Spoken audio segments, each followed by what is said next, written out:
in a mystery, inside an enigma that is paying college athletes. Is it solved? We'll see. Mina Kimes, Clinton Yates, Frank Isola, it's the first word. The NCAA today saying it expects to adopt new name, image, and likeness rules for college athletes starting in 2021. College athletes can now be compensated for third-party endorsements and social media, business, and personal appearances. So can we fire up NCAA Football 21?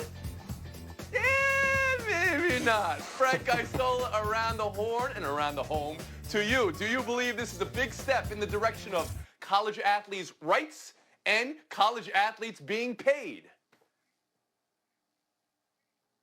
I don't know about getting paid. It's a way to kind of circumvent this. I still don't know how you're going to regulate it, number one. Does it mean that players are going to start hiring marketing directors to find them deals? I would say this. If I'm a football player in Columbus, Ohio, a basketball player in Lexington, Kentucky, I'm sure there's going to be some money to be made.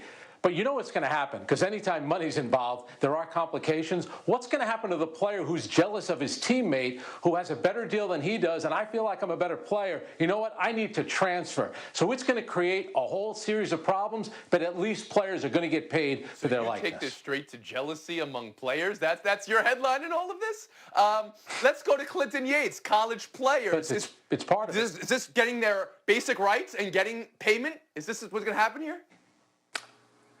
I think it's a step in the right direction, but ultimately it doesn't address the issue that is of import, which is getting paid for your time. You should obviously be able to profit off of your own likeness. That is just called basic human agency. So I'll give them some credit in stepping forward in that direction. But the problem with the compensation factor is that kids can't do anything other than really play their sports. It's a job. You should pay them for the time they take to be student athletes and the games they play. Their likeness is a given, in my opinion. So sure, is this a move in the right direction, sort of psychologically, in terms of the understanding we have of the rights athletes, student athletes should have? Certainly. But it's certainly not moving in the correct direction in terms of the payment, which is what's most important, being remunerated for your time and your bodily effort. And Mina Kimes, do you see this as a step in the direction of players getting rights and getting paid?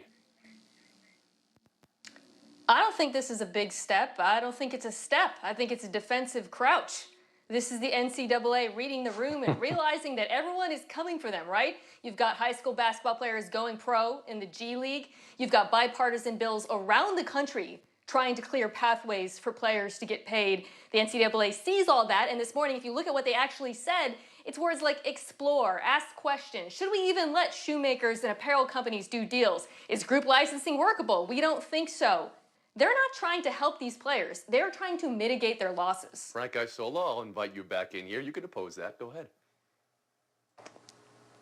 Well, you know, remember, with now players with the ability to go to the G League and get paid, and eventually players can go right from high school to the NBA, there's no reason then for the NCAA to pay the players. They have that option. The problem is with college football players who don't have that opportunity, and college acts as the breeding ground and where the NFL teams are then going to draft the players, so they really don't have much leverage. Basketball players at least have the opportunity to go to the G League, maybe eventually go right to the NBA. Right, so I started this by saying NCAA Football 21. Can we get that going again?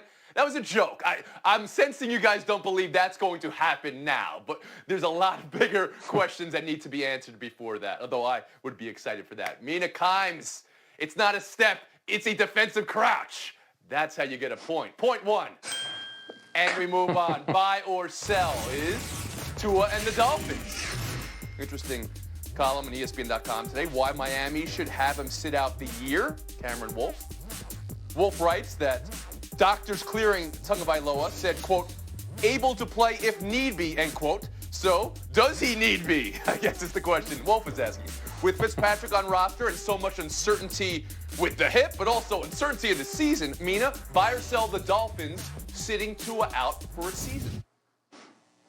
I'm selling it, unless there's a medical reason, which obviously we don't know the status of things in his timeline. That's a reason to sit him, but the football reason isn't there. People point to Patrick Mahomes as the example of a rookie quarterback, redshirting for a season, but they forget he was playing behind Alex Smith, who was arguably a top 5 quarterback that year. Ryan Fitzpatrick is not that. I say if Tua can play, put him in, get the reps, move on to the future. Clinton Yates, buy or sell? Yeah, I'm selling this mainly because it would seem to undercut the logic of picking him that high to begin with if you're just going to sit him for reasons that are health related. He's healthy. You watched him play. You picked him. Get him out there as best you can. I'm not saying that you got to start the guy or even that he's got to be a competition in camp, but saying you're going to redshirt him for an entire year, that just doesn't make sense to me. I don't understand how you sell that to a fan base when you've been hyping this up the whole time, making people believe that he can get out on the field and you're just not playing him. I don't understand that logic developmentally, and I don't understand that logic from a PR standpoint. Find a way to get him in as needed per his ability to get on the field. That's it. It doesn't have to be more than that. So you're selling. That's two sellers. Frank Isola, buy or sell the Dolphins sitting Tua for a season?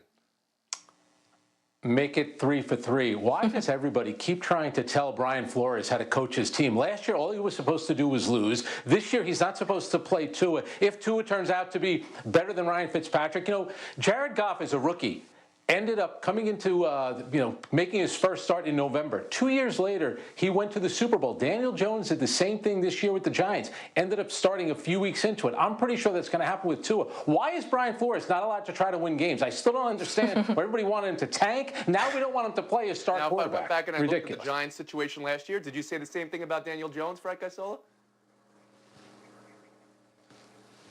Oh, absolutely. It was time for him to play. And you know what? You're going to take your lumps maybe, just like Jared Goff did. Mahomes didn't take lumps. It happens. Well, let's characterize this as a lump then for Frank Isola. Sorry to say. Frank, you're going to take a front row seat of a showdown between Clinton Yates and Mina Kimes. Let's go. Show it down. This is a debate for the GOAT horse. Anyone? Are you following me? Kentucky Derby would have been Saturday.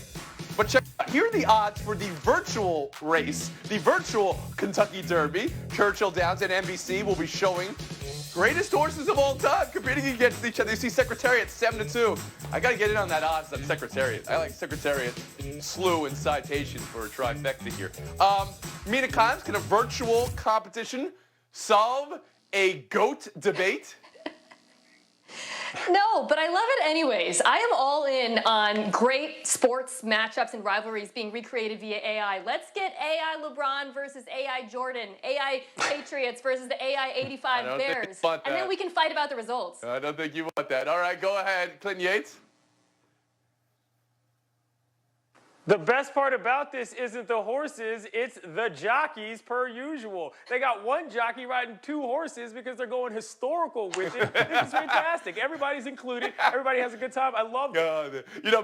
Your answer made me think of something. They should do this for Jordan LeBron, but they're the ones who have to be running on the track with a jockey on their back. Oh, man, this is just absurdo. Clinton Yates, 30 seconds of FaceTime. I just want to take some time to call attention to a Dad of the Year. You might remember a video from a couple years back in which a father acted like he forgot his son's birthday and then proceeded to let the kid find a bat that he really wanted in the trunk of his car. It was a great moment between a father and a son, and you could just see the bond there. Turns out, this dad is still on it. He posted a video on YouTube recently of him catching a homer that kid hit with said bat. Unbelievable moment. Gotta love it. Baseball families coming together. You know that's what I'm about. Man. You see, I mean, you can read my mind. You were in my Twitter mentions today. You saw me tweeting about this. I remember exactly where I was when that happened because I was trying so bad. People said, what's wrong? Nothing's wrong. Fantastic. Sports are great. We're on a 23 and 50-minute break. Good throw there, Tony. Coming up next, I can't believe I'm saying this, a live interview with Academy Award